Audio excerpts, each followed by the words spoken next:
നിങ്ങളുടെ സമയത്തെ നിങ്ങൾ വിലമതിക്കുന്നില്ലെങ്കിൽ മറ്റുള്ളവരും വിലമതിക്കില്ല. സമയവും കഴിവുകളും മറ്റുള്ളവർക്കായി വിനിയോഗിക്കുന്നത് അവസാനിപ്പിക്കുക. നിങ്ങൾക്കറിയാവുന്ന കാര്യങ്ങളിൽ നിങ്ങൾ വില കൽപ്പിച്ച് മുന്നോട്ട് പോവുകയും ചെയ്യുക.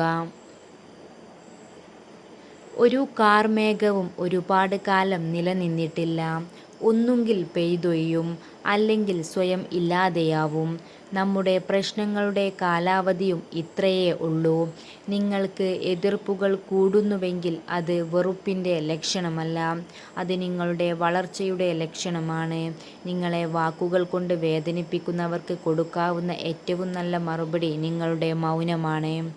ഭൂതകാലത്തിൽ നമ്മൾ ചെയ്ത തെറ്റുകൾ തിരുത്താൻ ജീവിതം നമ്മെ അനുവദിക്കുന്നില്ല.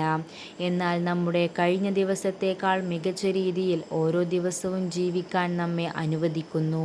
ഒരു നല്ല ചിന്തയോടെ മാത്രം ഒരു ദിവസം അവസാനിപ്പിക്കുക. ഇന്നത്തെ ദിവസം മോശമായിരുന്നെങ്കിലും നാളത്തെ ദിവസം നന്നാക്കുവാൻ അത് സഹായിക്കും. നിങ്ങളുടെ സമയം പരിമിതമാണ്. അതിനാൽ മറ്റൊരാളുടെ ജീവിതത്തിൽ കുടുങ്ങിക്കിടക്കുന്ന നിങ്ങളുടെ ജീവിതം പാഴാക്കരുത്. മറ്റുള്ളവരുടെ ചിന്തകളിൽ അകപ്പെട്ട് അതിൻ്റെ പരിണിതഫലങ്ങളുമായി ജീവിക്കരുത്. വെളിച്ചമുള്ളിടത്ത് നിൽക്കാൻ എല്ലാവർക്കും കഴിയും. നിൽക്കുന്നിടത്ത് വെളിച്ചം പകരാനുള്ളവർക്ക് ജ്വാലയുള്ളവർക്ക് മാത്രമേ സാധിക്കൂ. സുന്ദരികളായ സ്ത്രീകൾ അപൂർവമായി മാത്രമേ ബുദ്ധിമതികളായിരിക്കും. ജീവിതം എപ്പോഴും സങ്കീർണമായിരിക്കും. അതിനാൽ കാര്യങ്ങൾ എളുപ്പമായി തീരുന്നതുവരെ നമ്മൾ കാത്തിരിക്കരുത് എന്ന് മാത്രം.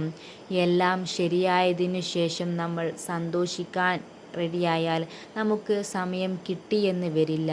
അത് മനസ്സിലാക്കി ജീവിക്കുക.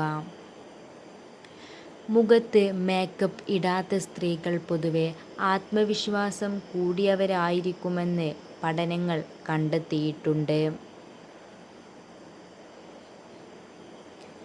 നിങ്ങളുടെ ലക്ഷ്യങ്ങൾ നിറവേറ്റുന്നതിൽ ശ്രദ്ധിക്കുക.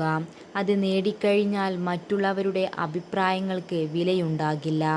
പ്രതിസന്ധിയിൽ നമ്മുടെ കൂടെ നിൽക്കാത്തവരെ നമ്മുടെ വിജയത്തിൽ കൂടെ കൂട്ടരുത്. മനുഷ്യൻ്റെ ചിന്താരീതികളും മനോഭാവങ്ങളും മാറ്റുന്നതിനേക്കാൾ വേഗത്തിൽ മറ്റൊന്നും മാറുന്നില്ല. Thanks for watching. Don't forget to subscribe.